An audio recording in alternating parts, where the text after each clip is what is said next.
صلی اللہ علیہ وسلم کا ہم رتبہ نہ کوئی ہے اور نہ ہی صبح قیامت تک کوئی ہو سکتا ہے، اس لیے کہ ایسے معظم نبی اور شہنشاہ دو جہاں کی ہم کیا عظمت بیان کر سکتے ہیں۔ برادران اسلام، ہمارے آقا حضرت محمد رسول اللہ کی ہر ایک چیز نرالی تھی۔ آپ کا درد تکلم سب سے پیارا تھا۔ آپ جب تکلم فرماتے تو یوں محسوس ہوتا جیسا کہ موتی چڑھ رہے ہیں۔ آپ کی زلفیں مبارک سے سورج اپنی کرنیں بکھرنا سیکھتا تھا۔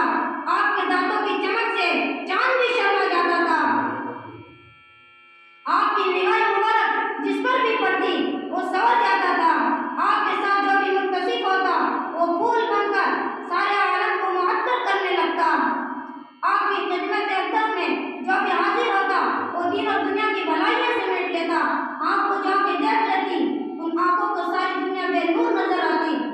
غرض آپ صلی اللہ علیہ وسلم جیسا حسین جمیل اور وہ کمال و علم نہ پیدا ہوا ہے اور نہ ہی قیامت تک پیدا ہو سکتا ہے، اس لیے کہ خالق افضل سماوات نے جس سانچے میں ڈال کر آپ صلی اللہ علیہ وسلم کو بنایا تھا، آپ کو بنانے کے بعد خالق دو جہاں نے اس سانچے ہی کو توڑ دیا۔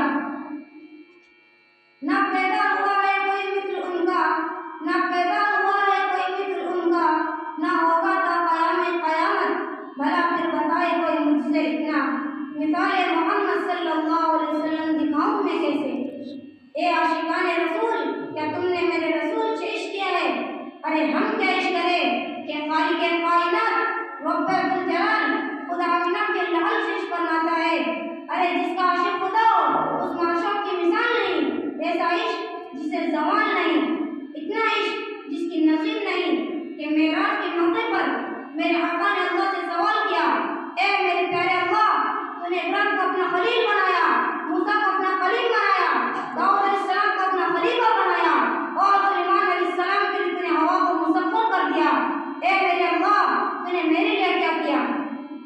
اے عاشقان مصطفیٰ ذرا دیکھو شان مجتبیٰ، کیا سوال ہے سوال مصطفیٰ۔ تو اللہ نے بھی